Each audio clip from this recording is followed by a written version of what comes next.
pujian, kemuliaan hanya bagi Tuhan. Kau yang layak terima semua pujian, kemuliaan hanya bagi Tuhan. Kau yang layak terima semua pujian, kemuliaan hanya bagi Tuhan. Thank you, Jesus. Makasih Tuhan. Yesus. Haleluya. Aku memuji Yesus.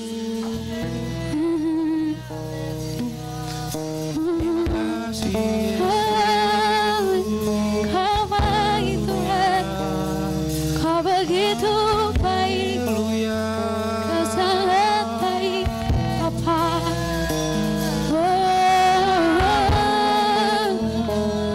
Yesus, Tuhan Yesus. Yes, Lord. Terima kasih Tuhan. Terima kasih Tuhan atas pagi hari ini kami dapat berkumpul di tempat ini Tuhan. Itu karena anugerah-Mu Tuhan. Ya Yesus. Itu karena kekuatan-Mu Tuhan. Ya, Kami Tuhan. ada bersama-sama di tempat ini Tuhan. Amin. Bukan dengan kekuatan kami Yes. Tuhan, tapi karena Roh-Mu Tuhan yang ada di dalam Yes. kehidupan kami Amin. Tuhan. Terima kasih Tuhan. Berkati hamba-Mu yang akan membagikan firman Tuhan Tuhan. Engkau persiapkan hati Ya. kami Tuhan. Engkau beri kami hikmat Tuhan. Yes. Engkau beri kami damai sejahtera Tuhan. Amin. Engkau hancurkan segala hati yang masih keras Tuhan. Ya. Engkau luruskan Tuhan hati kami Tuhan, agar kami dapat menjadi seorang murid Tuhan yang ingin mendengar Tuhan, yang ingin terus belajar akan kebaikan Ya. dan kebenaran firman-Mu Tuhan. Terima kasih Tuhan. Terima kasih Tuhan. Amin.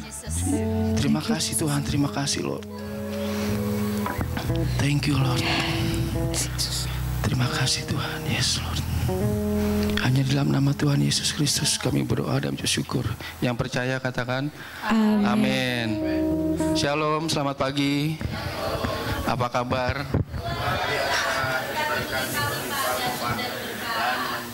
Sebelumnya saya mau berterima kasih kepada Bapak Gembala kita yang memberi kesempatan kepada saya untuk berada di depan sini. Biasanya saya adanya di belakang.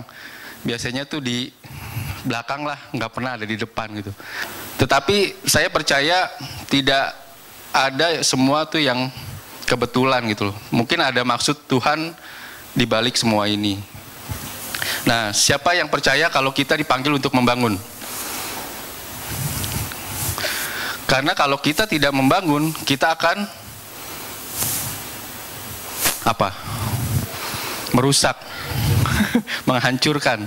Kalau kita tidak berkelompok, kita tidak berjadi satu, kita akan tercerai-berai. Itulah firman Tuhan, di mana kita itu harus tetap kepada firman Tuhan. Nah, di sini saya tidak mau membagikan tentang hal membangun. Beberapa bulan ini saya sedang mengalami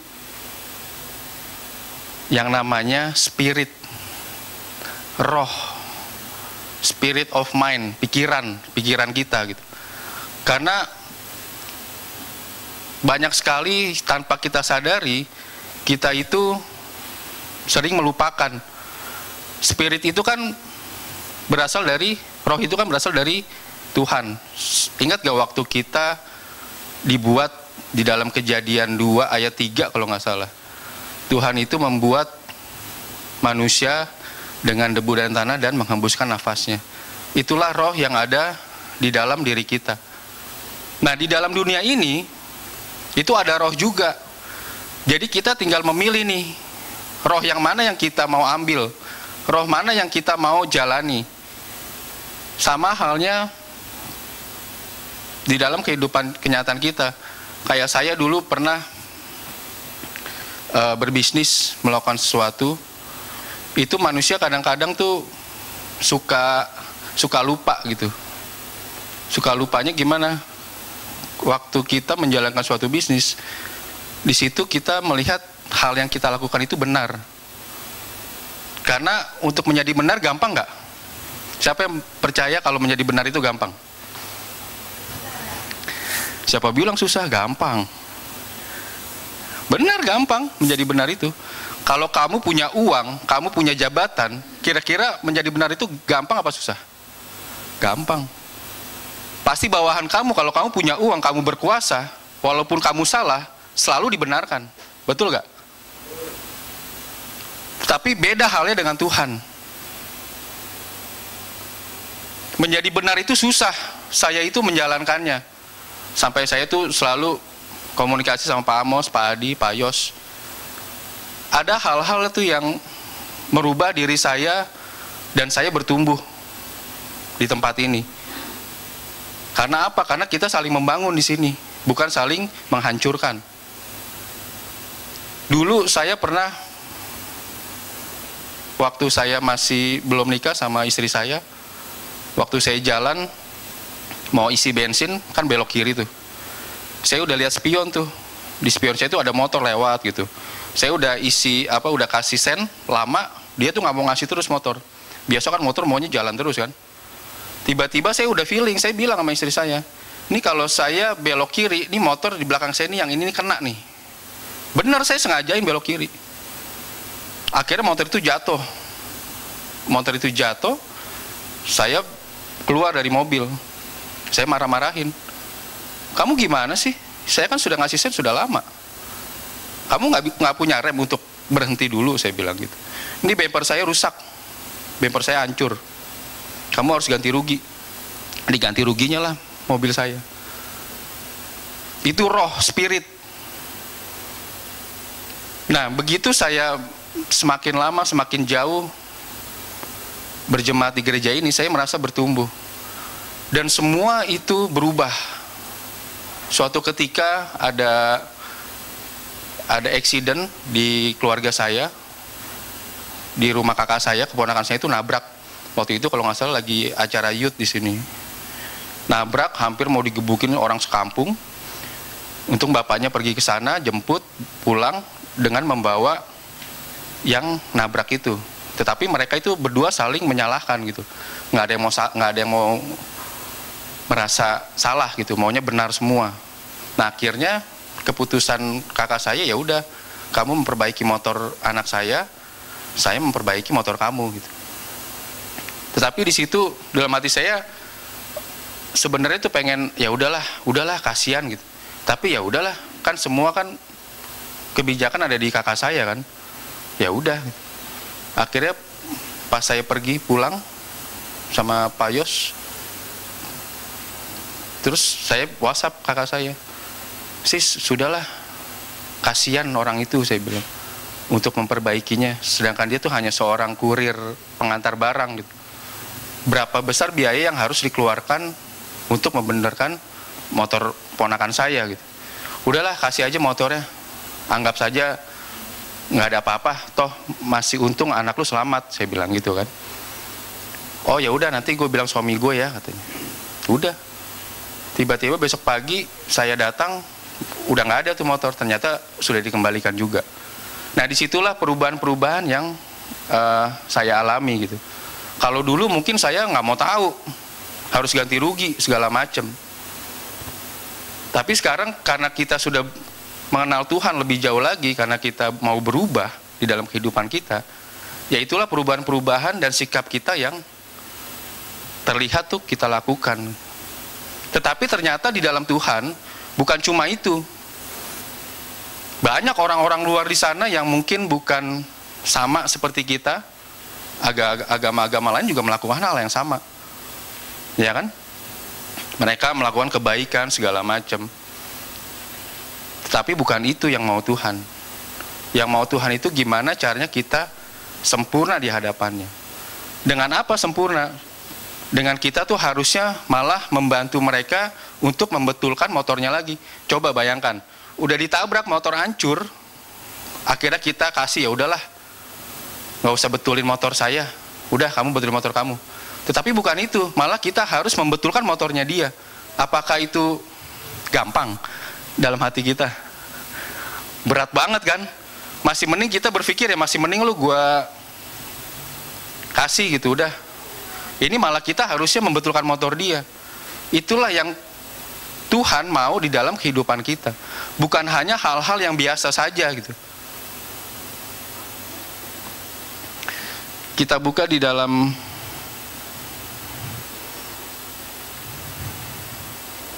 Kejadian 2 ayat 7.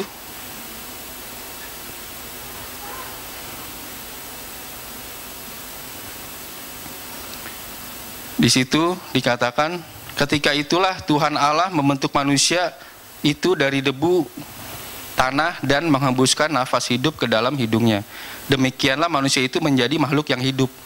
Kalau kita tanpa roh, kira-kira tubuh dan badan kita aktif gak? Gak aktif. Mati. Tetapi seringkali kita melupakan roh kita. Seringkali kita selalu mencari makanan mengenai kedagingan kita, bukan makanan roh kita. Sementara di firman Tuhan dikatakan, yang menghidupkan debu dan tanah, badanmu, jiwamu, yaitu rohmu, bukan kedaginganmu. Saya pun juga selalu mengalami itu gitu, melewati itu. Apa-apa tuh kita selalu berpikir. Makanya roh pikiran itu yang akhir-akhir ini, bulan-bulan ini tuh saya lewati. Kayak saya mempunyai usaha join sama teman saya gitu. Kita join, kita sepakat. Setelah kita sepakat, seharusnya segala sesuatu mengenai pekerjaan itu kita kerjakan bersama-sama. Betul gak? Bukan lagi sendiri-sendiri, kita kerjakan bersama-sama. Tetapi ada roh yang mengganggu saya. Roh apa? Yaitu kan kerjaan dari gue. Gue bisa melakukannya sendiri. Kenapa lu gak ngambil sendiri aja? Hasilnya kan buat lu sendiri. Ada gak pikiran seperti itu? Ada. Dan itu juga saya rasakan. Tetapi di situ saya melawannya. Enggak. Ini bukan roh dari Tuhan. Karena saya sudah bekerja sama, karena saya sudah sepakat. Dan saya akhirnya ya udah berikan. Walaupun ada pikiran yang seperti itu. Karena kita hidup masih di dunia. Masih ada roh-roh yang gelap. Kenapa roh-roh yang gelap ada di dunia? Ingat waktu Allah pertama kali sebelum menjadikan manusia, itu ada 3 malaikat bersama-sama dengan Allah. Malaikat yang paling dekat, itulah yang dibuang, dilemparkan ke dalam dunia. Itulah roh yang menguasai dunia.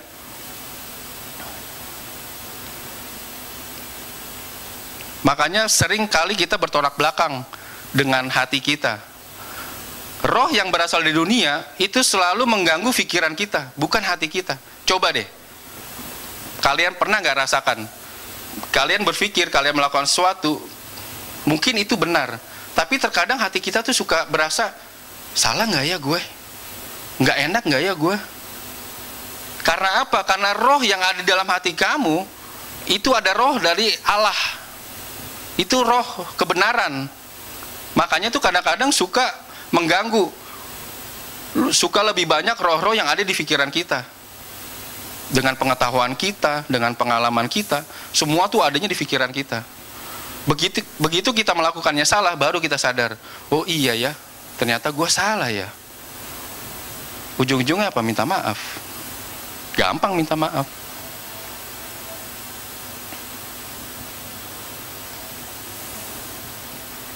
Nah, di dalam Kejadian 3 ayat 14,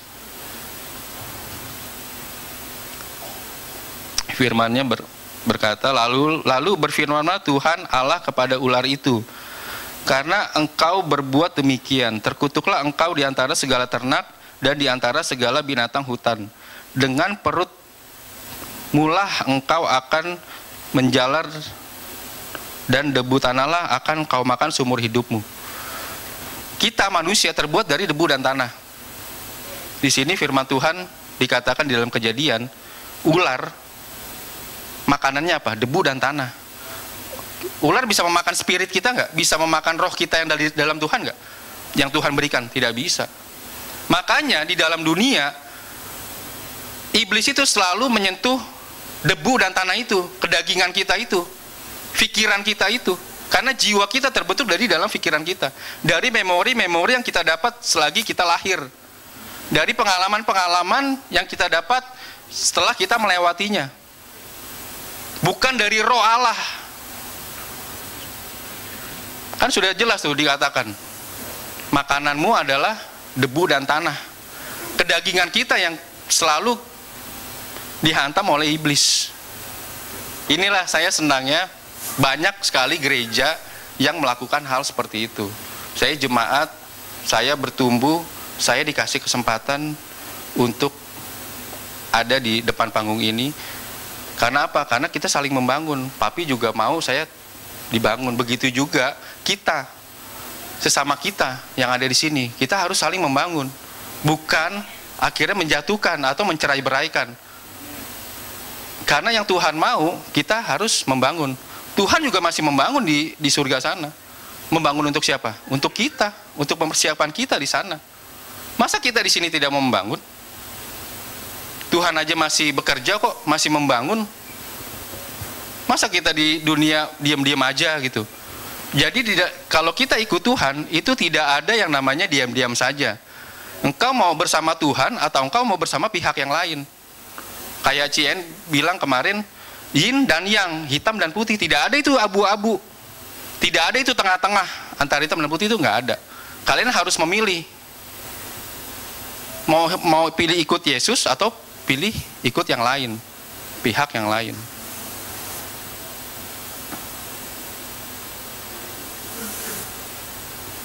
Ini saya mau kesaksian sedikit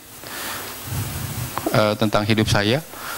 Saya terlahir sebagai seorang Kristen dari keluarga saya. Istri saya dari seorang Muslim.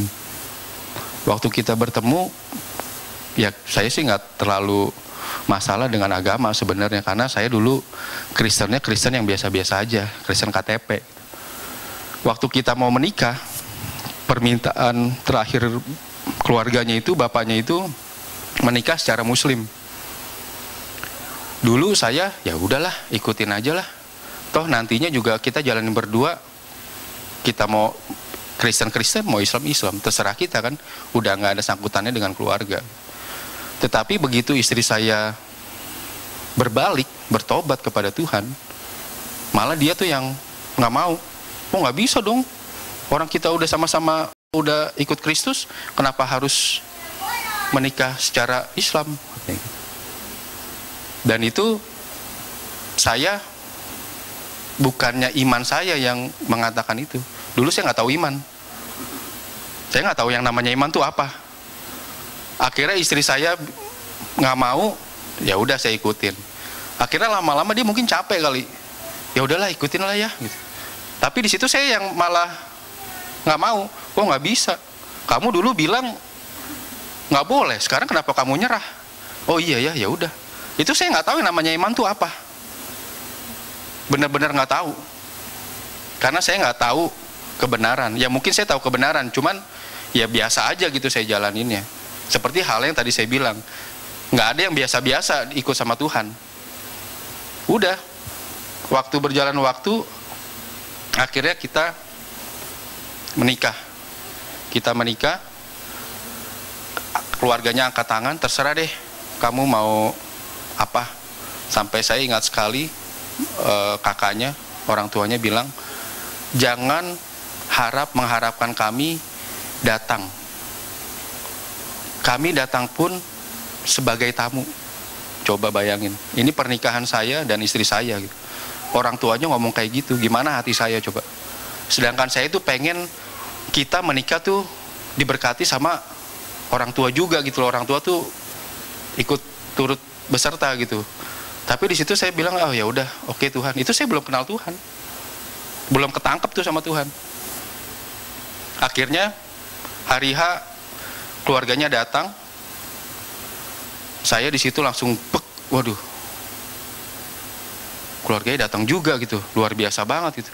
sampai mengikuti ke pemberkatan di dalam gereja. Nah, itu keluarga juga ada di situ. Dan di situ saya bersyukur banget kepada Tuhan gitu. Terima kasih Tuhan. Terima kasih. Dan ternyata itu bukan akhir dari perjuangan saya. Bukan akhir dari perjuangan saya hidup bersama istri saya. Bukan. Karena setelah itu, jarak antara istri saya dengan keluarganya itu pasti jauh. Nggak sedekat dulu. Dulu dia tuh suka nonton bareng. Sama bapaknya tuh suka nonton bareng berdua. Makan bareng gitu, pergi berdua. Mungkin kalau orang ngelihat di mall gitu ya, ini orang pacaran kakek-kakek sama berondongnya kali ya. Bener.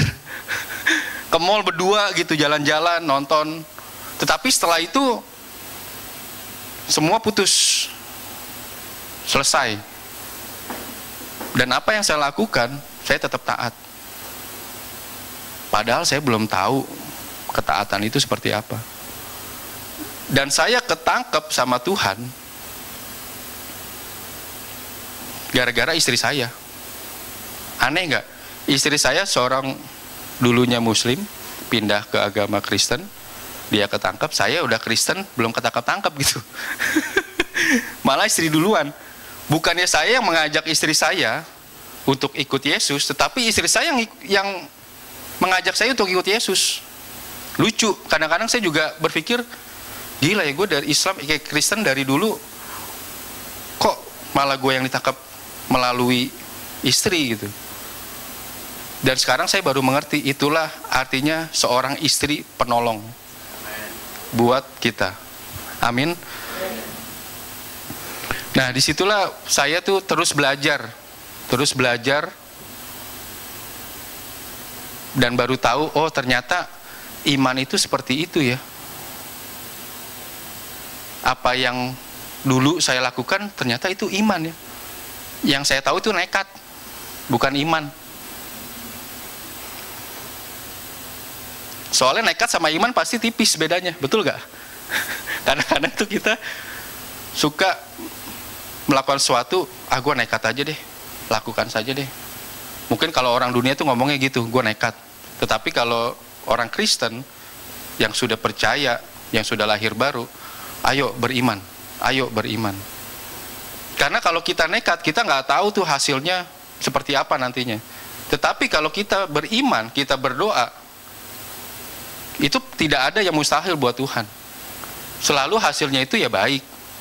Entah bagaimana caranya, bukannya berarti tidak ada permasalahan di dalam prosesnya itu. Selalu ada perjalanan di dalam proses. Tuhan juga tidak mau kita langsung kasih ending. Nggak ada tuh di firman Tuhan suruh kerja yang ekspres, nggak ada. Bekerjalah. Kayak kemarin saya ikut suatu online money gitu. Ternyata salah, untungnya saya nggak nafsu. Masih untung tuh orang kita ya kan. Orang Melayu kan kebanyakan untungnya. Masih untung walaupun kita sudah terjeblos, masih untung. Lucu gitu. Padahal dengan pengetahuan kita, dengan apa yang sudah kita jalani, kita tuh udah tahu nggak ada tuh yang ekspres kita untuk mendapatkan sesuatu. Ya karena keinginan dunia kan, karena pikiran kita kan, yaitu roh itu yang mengganggu saya, menghampiri saya. Ya cobalah, ya cuman segini, tes aja dulu gitu kan. Ya udah gitu tes. Istri saya nggak tahu tuh. Ada nggak istri saya di sini? Nggak ada kan?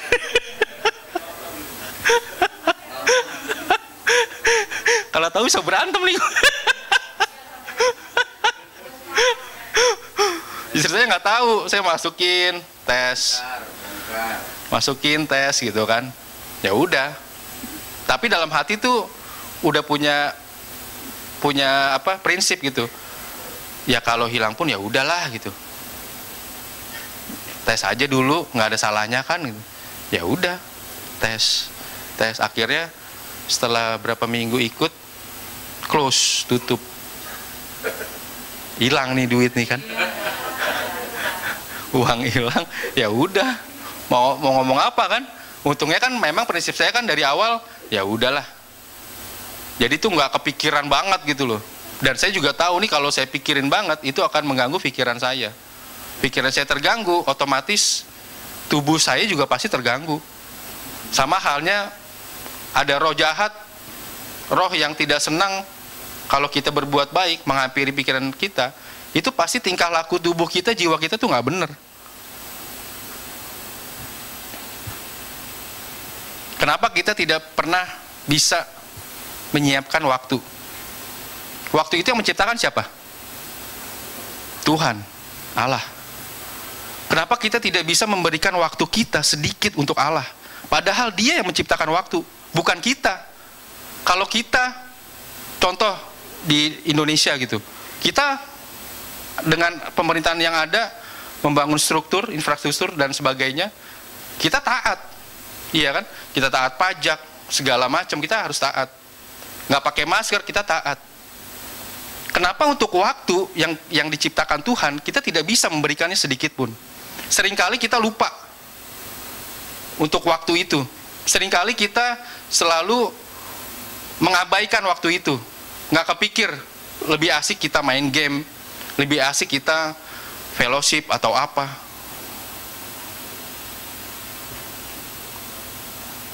Kenapa?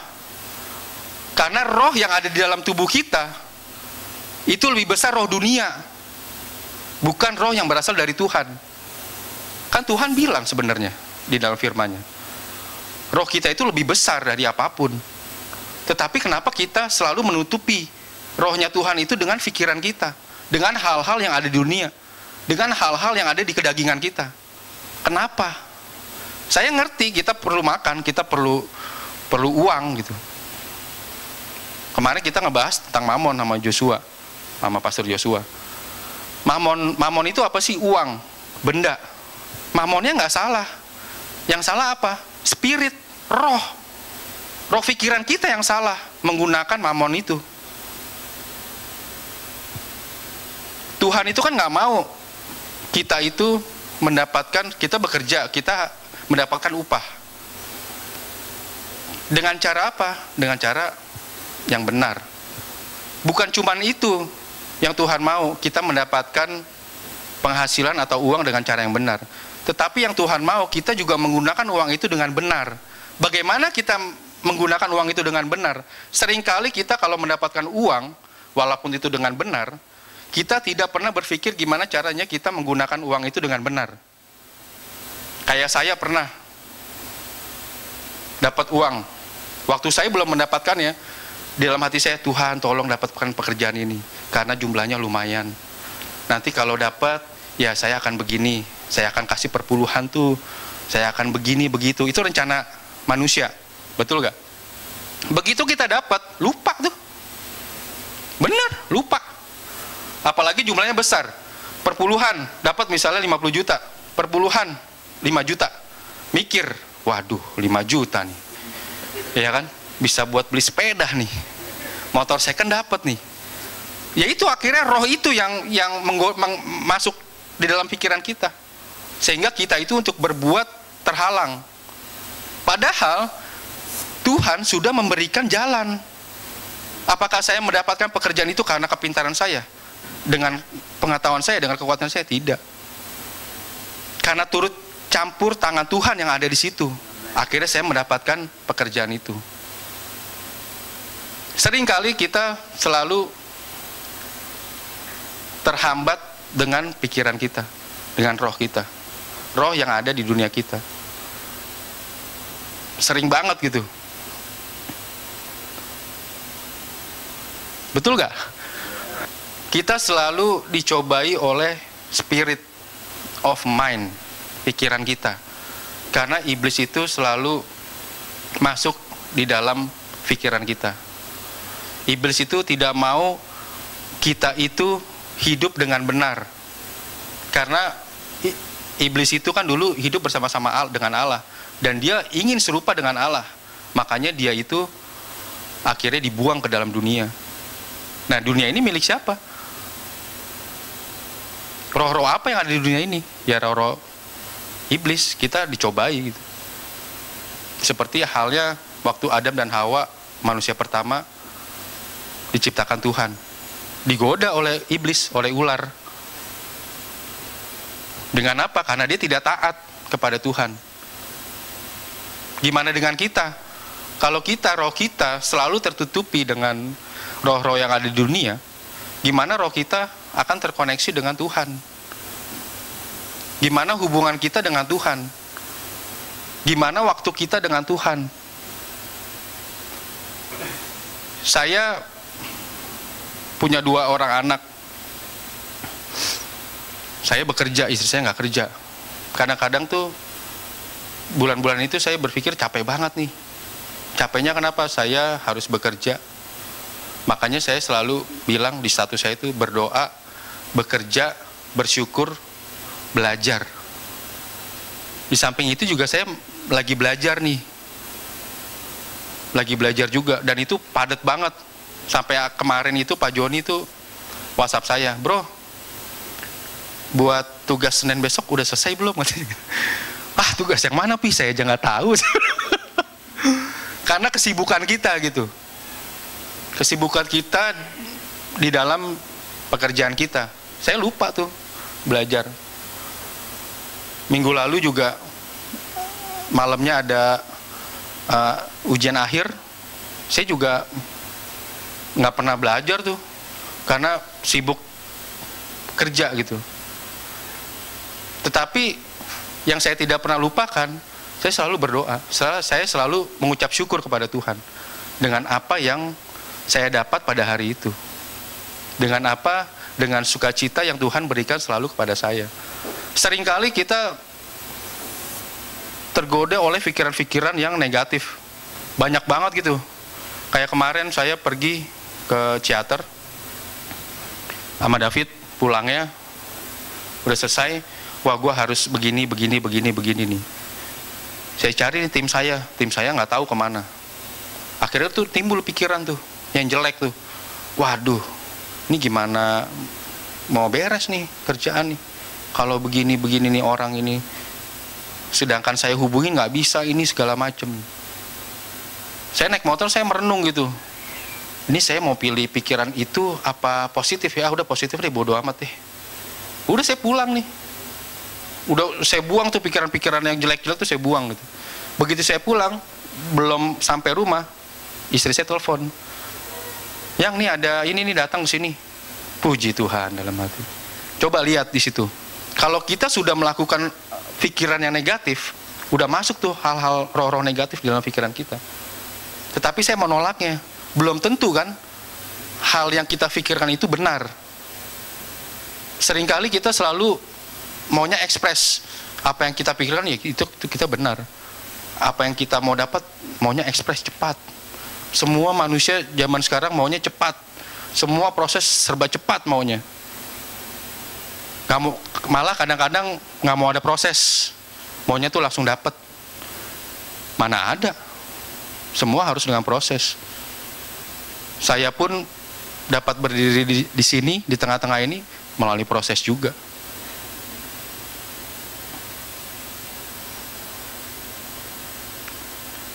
Udah berapa menit ya? 1 ayat lagi ya.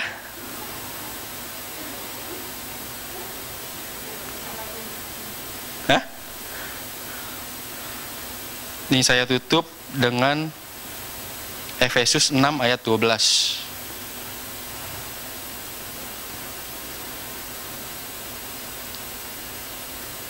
Mari kita baca sama-sama Efesus 6 ayat 12. Karena perjuangan kita bukanlah melawan darah dan daging, tetapi melawan pemerintahan-pemerintahan, melawan penguasa-penguasa, melawan penghulu-penghulu dunia yang gelap ini, melawan roh-roh jahat di udara. Jadi peperangan roh kita sebenarnya bukan peperangan daging, tetapi roh-roh yang ada di udara, penghulu-penghulu yang ada di udara. Karena itu yang tidak kelihatan gitu. Kalau daging mungkin kelihatan, kayak kita makan, konsumsi daging kelihatan. Konsumsi roh, kelihatan nggak? Kelihatan nggak konsumsi roh? Kelihatan juga firman Tuhan, tetapi kenapa kita nggak mau konsumsi? Makan aja kita mau konsumsi. Kita tahu, oh ini makanan kesukaan kita, kita makan gitu. Oh ini makanan saya nggak suka, saya nggak mau, saya tolak. Firman Tuhan, mungkin kita waktu kita baca, aduh bosen ah, males ah. Tetapi waktu kita butuh, waktu kita terjatuh, apa yang kita cari? Tuhan, firman Tuhan, mau nggak mau. Kenapa seperti itu? Kalau kita tuh mau roh yang berasal dari Tuhan kita kasih makan, berat banget. Kenapa berat banget? Saya pernah share beberapa waktu lalu di YouTube. Saya sendiri pun merasakan hal itu gitu. Untuk baca Alkitab tuh kayaknya berat banget. Tetapi itulah kecanggihan teknologi nih. Akhirnya saya save di sini. Kapanpun, waktu kapanpun saya bisa buka ini. Di waktu saya luang saya bisa baca gitu. Walaupun tidak benar-benar membaca, tetapi kita baca pun firman itu bekerja dalam hidup kita. Itu dahsyatnya firman gitu. Apalagi kita membaca dengan sungguh-sungguh, dengan kusuk, dengan diam. Firman itu bekerjanya akan luar biasa. Amin.